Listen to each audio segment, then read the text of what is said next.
Am I the jerk for bringing my sister-in-law's wallet to the restaurant when she conveniently always forgets it? My, female, 28, sister-in-law, Amy, female, 26, always comes to visit from out of town.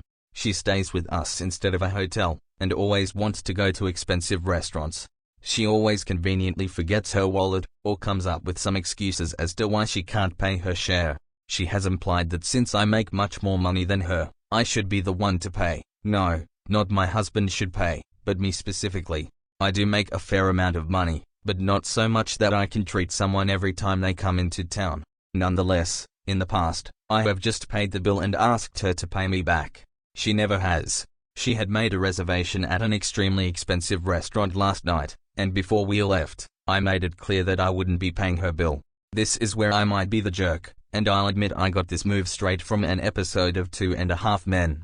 As we were leaving, her and my husband went to the car. I pretended I forgot something and went back inside.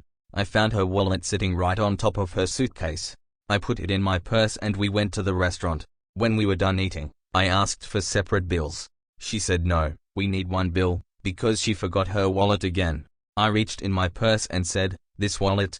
She was extremely furious. She said that I should not have touched or grabbed her wallet. So am I the jerk for taking her wallet and bringing it to the restaurant? Edit, Amy just called me. She saw this post and she yelled at me for bad-mouthing her on the internet. Honestly, I don't care. Amy, hopefully reading all these comments is a wake-up call for you. Not the jerk, but you totally should have flipped the switch, left your wallet at home, only brought your license, so she had to cover the whole bill, then never taken her out to a restaurant again. Usually, I'm against people touching others' property, but in this case, well done. Be aware that next time she will be hiding her wallet, but maybe just refuse to go out to dinner if she didn't bring her wallet or card. Let her know if she doesn't pay she will not be going out with you and your husband, and make it clear that your hospitality is a courtesy, not an obligation. She's very welcome to stay in a hotel next time if she doesn't abide by the rules and respects you. Your husband's family might start harassing you after you establish the rules, so might be worth having a dialogue with your husband and having him be the bad cop. If the family complains, tell them that they are welcome to pay your sister-in-law's expenses, including past dinners if you have the receipts or bank statements. Your sister-in-law is an entitled brat. Sister's response, edited to take out the info I think cop didn't want there. This is Amy. My friend told me they saw this post and everyone is saying I am a leech. The thing my sister-in-law did not tell you all is, she has no problem paying for her own sisters and she always singles me out and expects me to always pay. She takes her sisters to restaurants and never makes them pay. Ever since she is with my brother is so cheap. He used to always help me and my mom because we don't have a lot of money, and he's stopped doing that ever since he's with her. He used to always help me and my mom with our bus tickets, to come visit to see him and to visit my niece. Now he always says he doesn't have money. So maybe I am wrong for always forgetting my wallet, but it's not fair that she always pays for her own sisters but not for me. She would never take her sister's wallet and embarrass her at a restaurant, trying to make her pay. Taking my wallet and sneaking it to the restaurant when she can afford to pay for things is so messed up. In our culture the older sibling always pays. She is so cheap. Why can't she just treat me? Why does she have to only treat her sister and make me look like a bad person, when I expect the same treatment as her sisters and she has so much money to waste? I hope people don't think I'm an asshole when they learn more about the situation. Ops response, wow, I can't. My sisters are in university working their asses off to pay their own tuition, so yes, I treat them occasionally. They don't come to my house expecting me to pay for everything. How much money I earn is not anyone's damn business. How I spend my money is not anyone's damn business. My husband is cheap now, because we have a mortgage to pay and a child to take care of. I also didn't have much money to my name at a time in my life, but I never mooched off of anyone or expected anyone to pay my way. Not even my own parents. You figure that out on your own.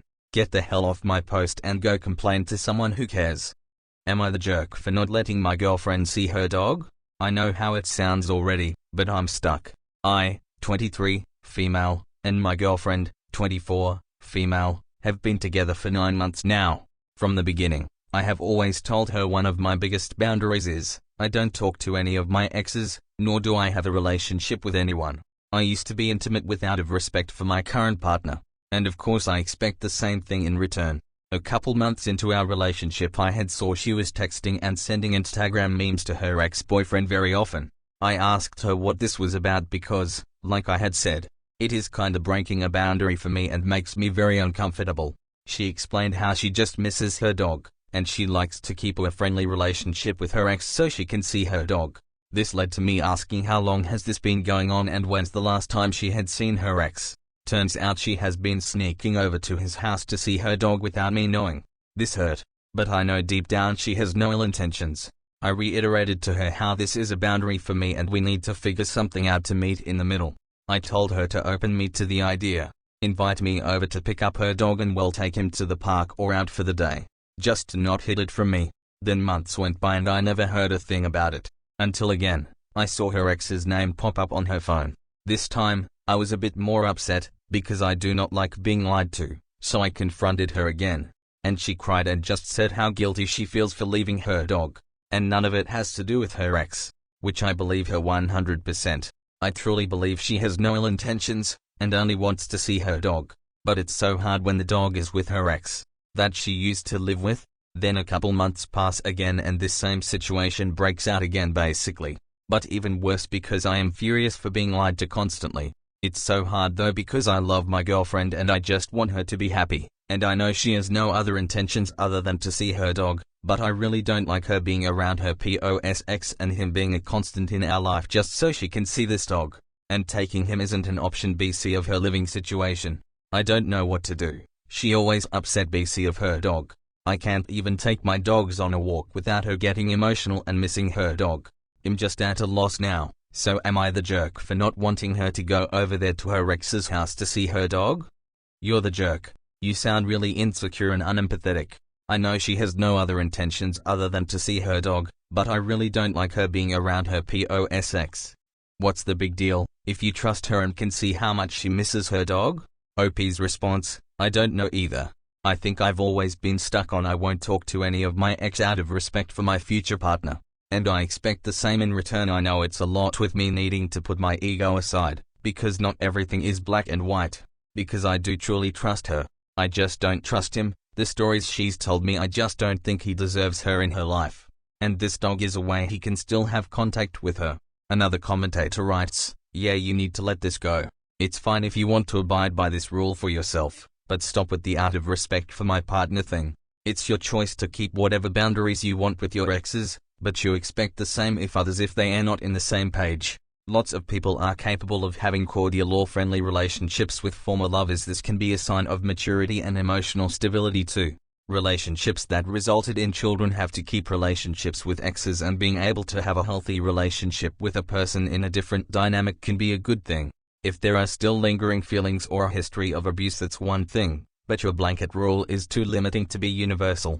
Everyone sucks here. First off, you can't set a boundary for someone else's behavior. You can tell her how it makes you feel, but you can't say that your boundary is that she not contact someone. She clearly shouldn't be doing this behind your back and lying to you about it, but a broken bar, I kind of see why she was doing it. With that said, people have pasts and this person has a dog with an ex. If you don't trust her enough to have contact with an ex, maybe you're not emotionally mature enough to be in a relationship. Am I the jerk for suing my parents for my college money? My great-aunt set up savings accounts for all of her female relatives. In our culture, education for women is not really valued, and she thought that was bull. She lived with her father in London, where she was educated. She went on to attend university and became a doctor. She married a British man. They moved to America and had a great life. She funded the education of as many of her nieces and grandnieces as she could. When she passed away, she left money for every girl relative she could. My parents managed to access the accounts that was set up for my sister and I. They used it to pay for my brother's wedding. My sister didn't care because she got married 2 years out of high school and had no intention of going to college. When I graduated, I went to the bank to get money for school and it was almost all gone. There was like $13,000 left. I asked my parents about it and they said they had needed the money. I finally found out where the money went. I got furious. I got student loans and moved out. I am a great source of shame to them and I don't give two fucks. I am currently suing them for the money that was left for me. My entire family is against me. They all think I am a complete asshole for airing private family business in public, and that I am putting money ahead of family. My friends are all on my side, but they are all Americans and don't really get my culture. Neither do I, to be honest. My brother called me up and offered to pay for my university if I dropped the lawsuit. I agreed as long as we had a legally binding contract. He said I was being an asshole for not trusting him. I said he should not have accepted my money for his wedding. It is causing all kinds of embarrassment in our community. I am somewhat ashamed to be doing this, but I don't want to have this debt I should not have.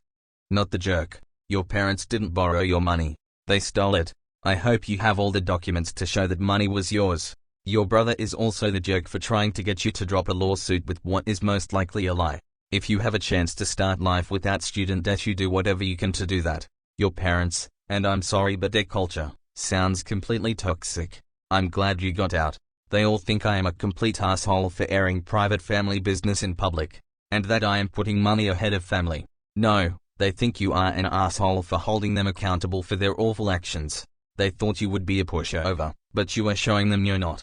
Your great aunt would be proud of you, and you aren't the one putting money ahead of family. They did when they stole your money. They already showed you how little they think of you or respect you or love you as a family member when they screwed you over. Not the jerk, obviously. Your parents and your brother had the opportunity to keep this a private matter when you told them you would sue them if they didn't return the money or pay for your schooling. Since you have already been betrayed by family members you trusted, your brother should not be offended that you want a written contract.